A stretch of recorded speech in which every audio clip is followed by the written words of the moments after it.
Pada kesempatan kali ini, kami akan mempresentasikan makalah etika bisnis dengan judul Akuntansi Profesional untuk Kepentingan Publik Pasca Enron, dengan dosen pengampu, Dr. Elvira Lutan MSI AKT dan Dr. Rahmat Febrianto MSI AKT, yang dipersembahkan oleh kelompok 7 terdiri dari Nur Rahmaneli, Ike Roza Mardian, dan Risa Puspitasari. Akuntabilitas ekspektasi pemangku kepentingan dan kerangka tata kelola. Kehancuran Enron, Arthur Andersen, dan WorldCom telah melahirkan Sarbanes-Oxley Act tahun 2002 atau yang dikenal dengan SOX di Amerika Serikat. Sehingga terbentuklah sebuah era baru ekspektasi pemangku kepentingan dalam dunia usaha, khususnya para akuntan profesional yang bekerja di dalamnya. SOX yang mengharuskan United States Security and Exchange Commission atau dikenal dengan SEC untuk membuat peraturan yang memungkinkan adanya reformasi tata kelola, baik untuk perusahaan maupun profesi akuntansi.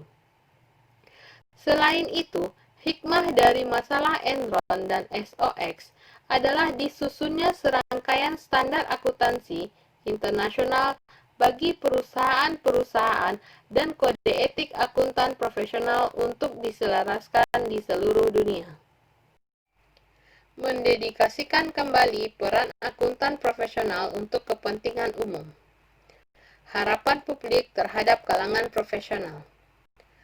Otonomi atau kebebasan dari peraturan pemerintah dan pembuat peraturan lainnya memungkinkan anggota profesi untuk dinilai oleh rekan seprofesi yang objektif dan memiliki informasi yang tepat, bukan oleh pembuat peraturan yang ditunjuk secara politis. Layanan yang disediakan oleh sebuah profesi sangat penting bagi masyarakat, sehingga mereka siap untuk memberikan hak-hak adalah kepada suatu profesi.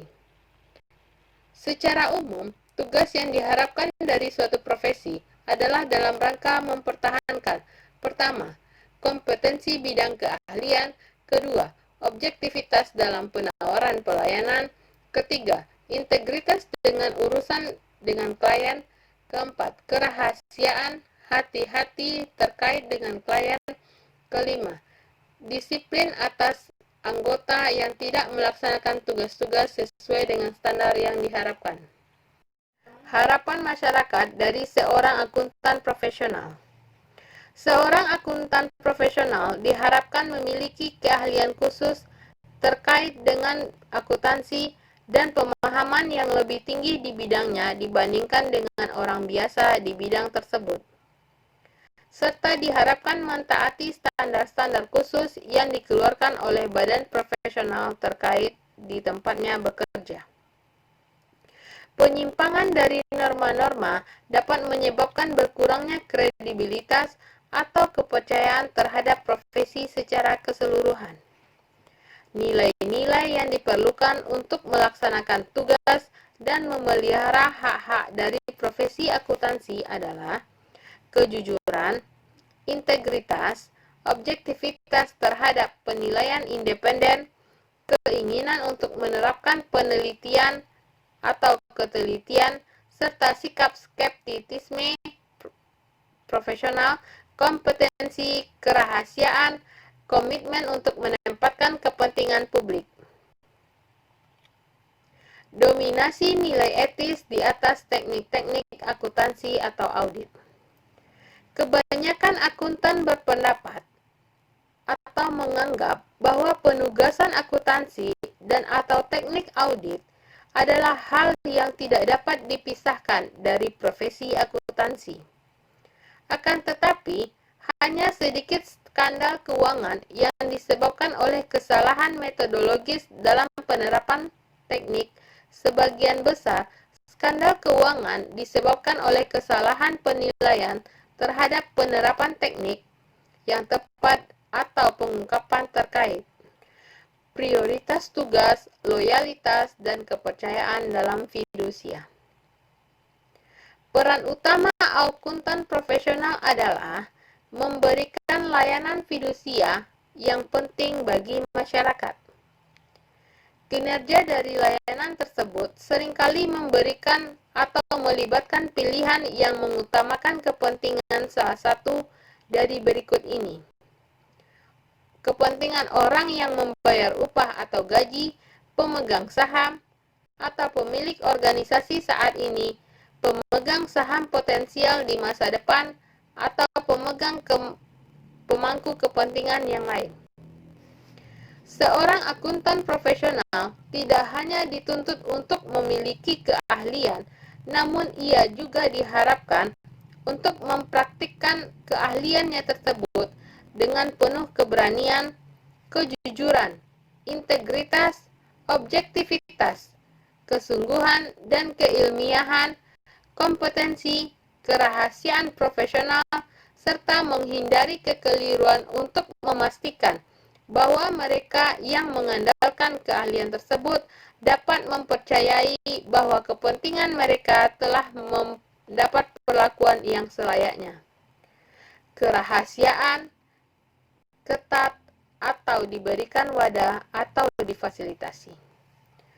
Akuntan profesional berada dalam posisi yang tidak mudah, karena harus menjaga kerahasiaan aspek-aspek klien atau atasannya, meskipun ia tidak setuju dengan itu. Namun bisa jadi tidak berdampak pada kegiatan perusahaan yang cukup untuk menjadi perhatian publik. Profesional tidak bisa mendiskusikan masalah-masalah klien atau atasan dengan siapapun terkait dengan kode kerahasiaan. Implikasi-implikasi layanan yang ditawarkan. Pertama, penjaminan dan jasa-jasa lainnya. Akuntan profesional telah mengembangkan jasa-jasa fidusia yang umum di bidang akuntansi, seperti akuntansi dengan prinsip-prinsip, praktek, dan sistem pelaporan, audit dalam catatan, sistem dan pelaporan keuangan, proyeksi keuangan yang terdiri dari persiapan, analisis, dan audit, perpajakan, terdiri dari persiapan dokumen informasi wajib pajak dan saran, kepailitan, terdiri dari tugas-tugas wali dan saran, perencanaan keuangan, berupa saran, pengambilan keputusan, berupa fasilitasi melalui analisa dan pendekatan, pengendalian manajemen yang berupa saran dan desain sistem, urusan-urusan korporasi dan komersial berupa saran dan umum. Peraturan independen, SEC dan IFAC. Batasan-batasan yang diperkenalkan oleh XOX dan diperintahkan oleh SEC melarang auditor dari salah satu perusahaan yang terdaftar di SEC, yaitu perusahaan-perusahaan yang memperdagangkan sahamnya di Bursa Saham Amerika Serikat atau memperoleh dana dari publik Amerika Serikat untuk melaksanakan audit atas pekerjaan dia sendiri atau melakukan pembelaan terhadap klien. Untuk menghindari risiko kepentingan dalam audit perusahaan besar sehingga dapat melindungi kepentingan publik, SOX mewajibkan SEC untuk melarang penawaran layanan-layanan non-audit yang akan merusak independensi KAP dan yang terdaftar di SEC. Nilai tambah kritis oleh seorang akuntan profesional. Kredibilitas terhadap klien, baik langsung atau atasan, dan publik pada umumnya, tergantung pada reputasi seluruh profesi, dan reputasi berasal dari kepatuhan terhadap nilai-nilai profesional dan harapan yang mereka ciptakan pada orang-orang yang diberikan pelayanan. Nilai-nilai etika individu diperkuat dengan standar profesi, memberikan keunggulan kompetitif terhadap akuntan profesional dan memastikan bahwa layanan mereka sangat dibutuhkan. Standar etika yang diekspektasikan. Masyarakat mengharapkan bahwa akuntan profesional akan melakukan layanan fidusia dengan kompetensi, integritas, dan objektivitas. Integritas sangat penting karena memastikan bahwa apapun layanan yang diberikan dan dilakukan secara adil dan seksama. Integritas, kejujuran, dan objektivitas sangat penting dalam melaksanakan tugas-tugas fidusia secara tepat. Penilaian dan nilai-nilai. Pentingnya pertambahan nilai. Penerapan yang tepat nilai-nilai etika, kompetensi, integritas, kejujuran, dan objektivitas secara substansial bergantung, namun tidak terutama pada nilai-nilai etika pribadi para akuntan profesional yang terlibat di dalamnya.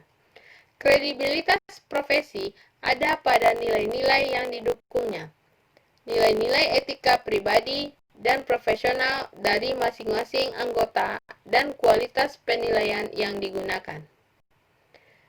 Pembentukan penilaian atau pertimbangan dan nilai-nilai.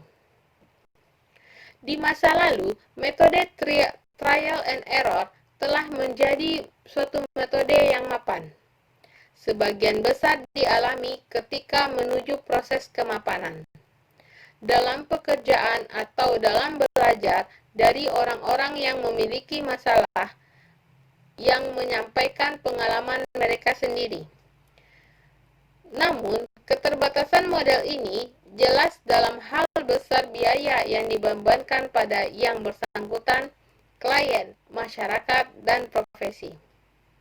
Selain itu, kerangka kerja teratur untuk berpikir tentang permasalahan di masa depan mungkin tidak akan pernah dikembangkan atau mungkin tidak dapat dicapai pada suatu tingkat tertentu. Sumber pedoman etika.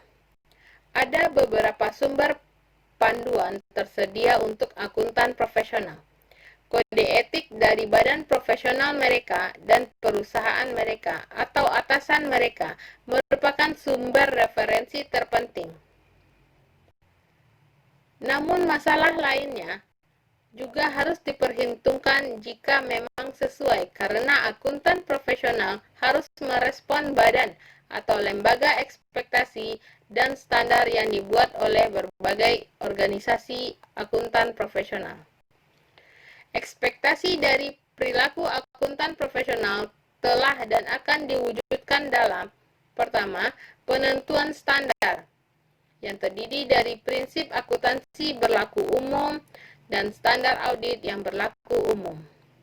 Kedua, praktik-praktik standar yang dipahami secara umum.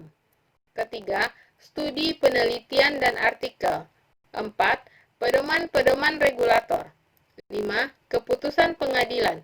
6. Kode etik yang terdiri dari atasan, badan akuntansi profesional lokal, dan Internal Federation of Accountants. Assalamualaikum warahmatullahi wabarakatuh.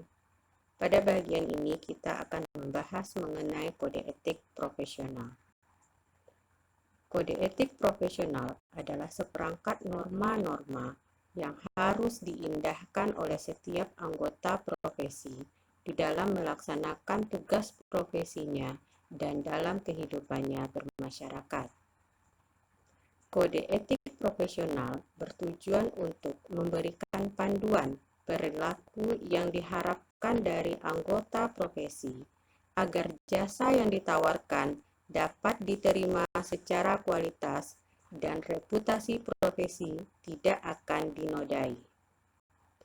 Apabila anggota profesi telah menyinggung aturan dalam masyarakat sehingga membawa nama profesi dalam keburukan, dan dengan demikian merusak kepercayaan publik yang diperlukan anggota profesi untuk melayani klien secara efektif. Agar efektif, kode etik profesional perlu mencakup: pertama, pendahuluan dan tujuan; kedua, prinsip dan standar fundamental. Ketiga, peraturan umum. 4, peraturan khusus. 5, disiplin. Dan yang keenam, interpretasi peraturan. Prinsip-prinsip dan standar-standar fundamental kode etik profesional. Dalam kode etik akuntan profesional versi 2001 dinyatakan prinsip-prinsip dan standar fundamental mencakup 1. Bertindak untuk kepentingan umum. Kepentingan umum didefinisikan sebagai kesejahteraan kolektif masyarakat dan institusi yang mendapatkan pelayanan akuntan profesional. Tanggung jawab akuntan profesional tidak hanya melayani kebutuhan individu klien atau atasan. Oleh sebab itu, standar profesi akuntansi sangat ditentukan oleh kepentingan umum. Kedua, menjaga reputasi profesi dan kemampuannya dalam melayani kepentingan umum. IFHC menyatakan secara tersirat bahwa ada kelompok-kelompok profesional lainnya yang akan diberikan kepercayaan untuk melayani masyarakat jika akuntan profesional terbukti tidak dapat diandalkan dalam melaksanakan mandat ini. Oleh sebab itu, pemeliharaan profesi adalah hal yang sangat penting untuk dilakukan. Ketiga, bekerja dengan integritas, objektif dan independen, kompetensi profesional, due care dan skeptisisme profesional, serta rahasia. Dalam melaksanakan pekerjaannya, akuntan profesional harus menjaga integritas, objektivitas, dan kejujuran guna memastikan bahwa klien dan publik tidak akan disesatkan. Akuntan profesional juga harus menjaga independensi dari pihak-pihak yang akan menerima manfaat maupun dirugikan atas laporannya. Akuntan profesional juga harus mempertahankan kompetensi profesionalnya sehingga dapat menawarkan layanan sesuai dengan harapan klien. Penerapan due care juga melibatkan pemahaman tentang tingkat kepedulian yang diharapkan dari akuntan profesional dalam berbagai situasi yang berbeda.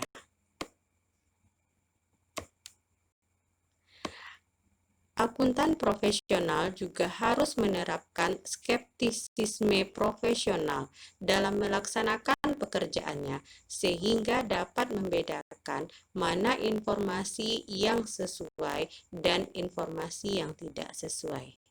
Dan terakhir, kerahasiaan merupakan hal yang mendasar bagi hubungan fidusia, mencakup kerahasiaan informasi pribadi maupun informasi organisasi yang berakibat pada hilangnya keunggulan kompetitif jika hal tersebut diungkapkan. Prinsip yang keempat yaitu tidak dikaitkan dengan informasi yang menyesatkan atau keliru. Akuntan profesional harus melaksanakan pekerjaannya pada fondasi yang benar sehingga mampu menghasilkan opini yang tidak menyesatkan atau di bawah standar. Kerangka kerja kode etik untuk akuntan profesional selanjutnya adalah peraturan umum dan peraturan khusus. Akuntan profesional diharapkan untuk dapat menerapkan prinsip-prinsip fundamental yang telah diuraikan sebelumnya dalam rangka melindungi kepentingan publik maupun kepentingan profesi dan kepentingan anggota itu sendiri. Namun demikian, ada hal-hal yang mendorong mereka pada cakupan peraturan-peraturan umum dan khusus, seperti hubungan yang benar antara anggota atau organisasi dan praktik profesional. Dalam hal ini, bentuk periklanan yang sesuai merupakan salah satu aspek administratif yang ada dalam peraturan. Kerangka kerja. Selanjutnya adalah disiplin. Kode etik memberikan informasi mengenai operasional proses disiplin asosiasi profesional. Di sini anggota harus mengetahui, pertama, bagaimana dan kepada siapa laporan mengenai kekhawatiran mengenai adanya penyimpangan perilaku harus disampaikan. Kedua, apa saja yang diperlukan untuk pemeriksaan. Ketiga, bagaimana keputusan akan dibuat.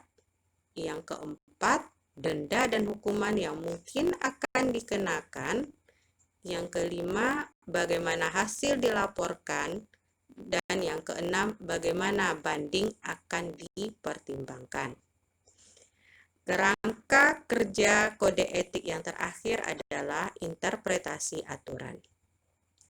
Ketika profesi menemukan kekhawatiran muncul dalam profesi akibat dari perdebatan tentang penerapan yang tepat dari sebuah aturan, klarifikasi akan dikeluarkan, yaitu dalam bentuk interpretasi. Interpretasi merupakan adendum atau appendix terhadap kode yang dapat ditambahkan ketika dibutuhkan dalam suatu kondisi. Bagaimana kode etik akuntan profesional yang berlaku saat ini? Hukum yang berlaku di negara-negara industri dan dunia secara umum dihasilkan dari suatu keprihatinan, investigasi komisi dan komite pada akhir tahun 1980-an yang berkumpul dalam prinsip-prinsip yang tertanam di dalam kode etik IFAC. Namun, karena proses perubahan yang terjadi, maka tidak ada kewajiban untuk mengadopsi secara persis IFAC, terutama jika terdapat perbedaan-perbedaan budaya dan perbedaan peraturan. Maka, suatu hal yang layak untuk kita mempelajari IECPA dan ICAO sebagai peraturan hukum yang sesuai. Dan bagaimana pula perbandingan secara internasional kode-kode profesional? Meskipun kode-kode ini harus bersatu dalam arahan kode IFAC, ada isu-isu yang mungkin secara perlahan muncul pada kode tertentu karena pertimbangan politik, regulasi, ataupun lingkungan. Seorang akuntan yang profesional harus menyadari untuk mengamati peraturan-peraturan tersebut. Dan meskipun sebagian besar kode atau peraturan mengenai isu-isu yang sama, kata-kata berbeda dapat digunakan dan peninjauan kembali dari kata-kata tersebut akan memperkaya pemahaman akuntan profesional terhadap suatu topik. Kekurangan-kekurangan pada kode peraturan profesional. Pada masa lalu, akuntan profesional cenderung untuk memandang kode atau peraturan tidak lebih relevan daripada materi teknis yang mereka tangani. Kondisi ini disebabkan karena, pertama, kurangnya kesadaran akan pentingnya kode. Yang kedua, ketidakmampuan untuk menafsirkan prinsip-prinsip umum dan peraturan. Kode etik profesional juga memiliki beberapa kekurangan. Pertama, konsultasi tentang masalah etika mungkin memerlukan perekrutan penasehat hukum dari luar daripada konseling melalui asosiasi profesional. Kondisi ini tentu menyebabkan profesional dan profesi terkait akan terlibat dalam suatu resiko bahwa konseling yang kompeten akan berlangsung dan atau tindakan yang sesuai akan diambil. Kekurangan yang kedua adalah sebuah pelaporan yang adil, investigasi, dan proses pemeriksaan tidak selalu ditunjukkan. Hal ini menyebabkan anggota profesi tidak yakin untuk mengambil langkah selanjutnya. Kekurangan yang ketiga, perlindungan tidak ditawarkan kepada seseorang yang berani untuk membongkar kejahatan dalam suatu organisasi. Kekurangan yang keempat, sanksi sering tidak jelas dan penerapannya tidak didefinisikan. Kekurangan yang kelima, kode etik fokus kepada apa yang tidak mungkin dilakukan, bukan pada bagaimana melakukan sesuatu secara positif. Dan yang keenam, terdapat tumpang tindih antara kode profesional dengan kode-kode tempat profesional bekerja sebagai karyawan. Ada beberapa permasalahan yang tidak bisa terselesaikan dalam kode etik. Pertama, konflik di antara kode etik. Seorang profesional tidak hanya tunduk kepada kode etik profesional. Kadangkala mereka juga harus tunduk kepada kode etik perusahaan atau atasan. Ini berarti telah terjadi dilema etika. Manakah kode etik yang harus didahulukan? Yang kedua, konflik di antara pemangku kepentingan. Kode etik tidak mampu menyelesaikan permasalahan ini. Oleh karena itu, prioritas kepentingan bersaing perlu untuk ditetapkan. Yang ketiga, kapan profesional harus membeberkan kejahatan organisasi dan kepada siapa. Permasalahan ini juga tidak bisa terselesaikan dalam kode etik, karena permasalahan ini menuntut adanya sebuah jalur internal untuk melindungi diskusi dan pelaporan. Yang keempat, perlindungan yang memadai kepada seseorang yang mengungkapkan kejahatan organisasi. Tindakan dukungan seperti ini merupakan suatu hal yang sangat dibutuhkan sehingga investigasi tanpa gangguan dapat dilaksanakan. Yang kelima, keputusan pelayanan yang melibatkan penilaian. Kode etik harus dibentuk agar tidak mengesampingkan pelaksanaan nilai-nilai seorang profesional saat mereka dibutuhkan untuk penilaian yang harus mereka buat. Baiklah, saya Risa akan melanjutkan presentasi kelompok 7 mengenai konflik kepentingan dan standar independensi global. Salah satu aspek yang paling penting oleh profesional akuntan adalah pengakuan, penghindaran, dan ataupun situasi penanganan konflik kepentingan. Hal ini dikarenakan situasi konflik kepentingan yang mengancam merusak alasan perlunya untuk memiliki profesi akuntansi untuk memberikan jaminan bahwa pekerjaan seorang akuntan profesional akan diatur oleh penilaian independen yang terfokus untuk melindungi kepentingan publik. Untuk alasan ini, standar independensi yang harus dimiliki dan ditunjuk oleh profesi, anggotanya, dan perusahaan-perusahaannya.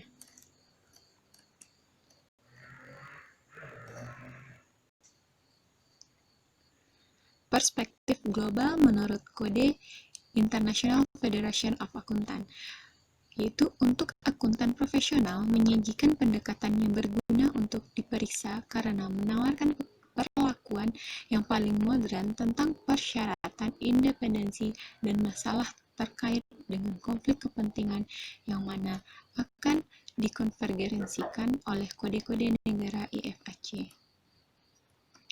Selanjutnya yaitu jenis-jenis konflik kepentingan berdasarkan dampak pada pemangku kepentingan. Dampaknya adalah konflik kepentingan diri profesional sendiri dengan kepentingan pemangku kepentingan lainnya, konflik kepentingan diri profesional dan beberapa pemangku kepentingan dengan beberapa pemangku kepentingan lainnya. Kepentingan satu klien lebih diutamakan dibanding kepentingan klien lain.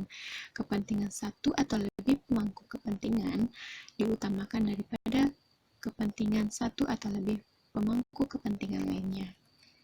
Dan yang ketiga, ada ruang lingkup aktivitas yang terpengaruh. Kategori pertama yaitu mengadu domba akuntan profesional dengan pemangku kepentingan lainnya dalam lingkup beberapa kegiatan. Penilaian independen profesional yang telah rusak merupakan bukti dari layanan yang ditawarkan, penyalahgunaan pengaruh, dan penyalahgunaan informasi. Kategori yang kedua yaitu di mana profesional bekerja sama dengan beberapa pemangku kepentingan lain untuk merugikan orang lain, juga memberikan peluang terhadap penilaian yang kurang dalam hal layanan yang ditawarkan. Seperti halnya kategori ketiga yang merujuk secara khusus pada klien. Dan yang terakhir kategori keempat yang melibatkan kelompok pemangku kepentingan, tetapi di mana kepentingan diri sendiri tidak bisa muncul bermain, kecuali kadang-kadang pada posisi yang kurang diuntungkan, difokuskan terutama pada penggunaan informasi dan khususnya pada isu-isu kerahasiaan.